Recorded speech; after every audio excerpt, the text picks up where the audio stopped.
دوستو یہ ایک حقیقت ہے کہ حادثات کے بارے میں جو لوگ بہت زیادہ سوچتے ہیں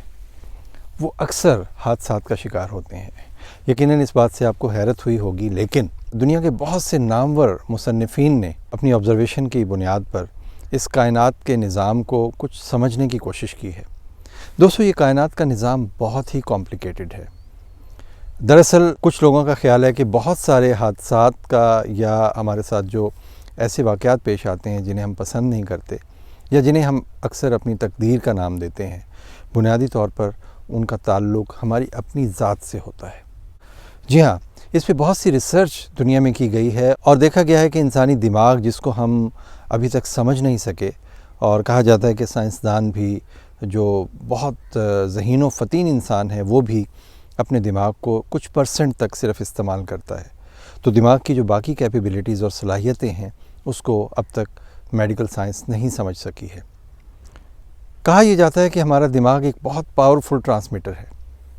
اور یہ پاورفل ٹرانسمیٹر ہر وقت اپنی سوچوں کے ذریعے کائنات میں میسیجز اور ڈیفرنٹ فریکوینسیز بھیجتا رہتا ہے۔ دوستو اس کائنات میں پایا جانے والا ہر چرند پرند، اس کی سوچ، اس کا ذہن کائنات کے نظام سے منسلک ہے۔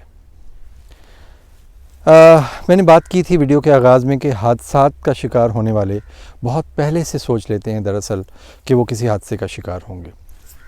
کہنے کا مطلب یہ ہے کہ اگر ہماری سوچ پازیٹیو نہیں ہوگی اور ہم ہر وقت نیگیٹو سوچتے رہیں گے تو وہ نیگیٹو خیالات کائنات میں ایک فریکوینسی ایمٹ کرتے رہتے ہیں، اور یہ جو ایمیٹڈ فریکوینسی ہے یہ حالات و واقعات کو جوڑ کر انسانی زندگی پر اثر انداز ہوتی ہے، اور آخر میں ایسے واقعات سامنے آنا شروع ہو جاتے ہیں جن کا تعلق دراصل ہماری سوچ سے ہوتا ہے۔ مثال کے طور پر اگر ایک شخص ہر وقت کینسر کے بارے میں سوچتا رہے اور اٹھتے بیٹھتے اسے لگے کہ اسے کینسر ہو گیا ہے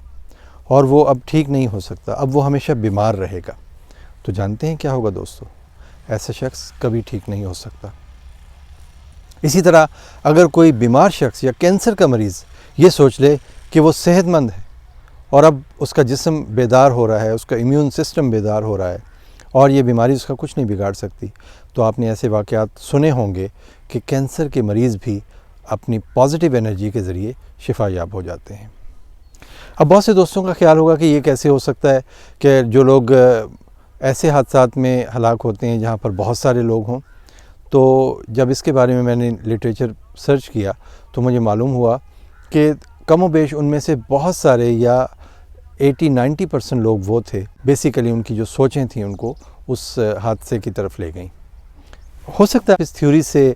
آپ کو اتفاق نہ ہو، لیکن جب آپ لٹریچر سرچ کریں گے تو آپ کو اندازہ ہوگا کہ یہ باتیں کچھ غلط نہیں ہیں۔ تو کہنے کا مطلب یہ ہے کہ اپنی سوچ کو ہمیشہ پازیٹیو رکھیے۔ اپنے بارے میں یہ مت سوچئے کہ آپ کے حالات کبھی تبدیل نہیں ہو سکتے، آپ بیماری سے باہر نہیں نکل سکتے، کیونکہ جب آپ اپنی سوچ کو نیگیٹو رکھیں گے تو پھر کائنات کی تمام چیزیں اس نیگیٹو سوچ کو پروان چڑھانے کے لیے بیدار ہو جاتی ہیں، اور اس سوچ کے نتیجے میں بعض اوقات آپ بالکل اسی طرح ان چیزوں کے سامنے آ جاتے ہیں جس طرح آپ ان کے بارے میں سوچ رہے تھے۔ جبکہ کسی مصنف نے کہا تھا کہ جب آپ ایک پازیٹیو انرجی کے ساتھ خیالات ذہن میں رکھتے ہیں اور پازیٹیو سوچتے ہیں، یا کسی ایم کو حاصل کرنے کے لیے آپ اس مقصد کے بارے میں ہر وقت سوچتے رہتے ہیں، تو کائنات کی ہر چیز اس مقصد کو آپ کے سامنے لانے کے لیے کوشاں ہو جاتی ہے۔ یہی میرا آج کا پیغام ہے۔ اس حوالے سے اگر آپ کے کوئی کمنٹس ہوں تو کمنٹ سیکشن میں ضرور بھیج دیجیے گا۔ دوستو ہمیشہ پازیٹیو خیالات اپنے ذہن میں لائیے، نیگیٹو خیالات سے بچیے، یقین کیجیے آپ کی زندگی خوبصورت ہو جائے گی۔ اپنا بہت خیال رکھیے۔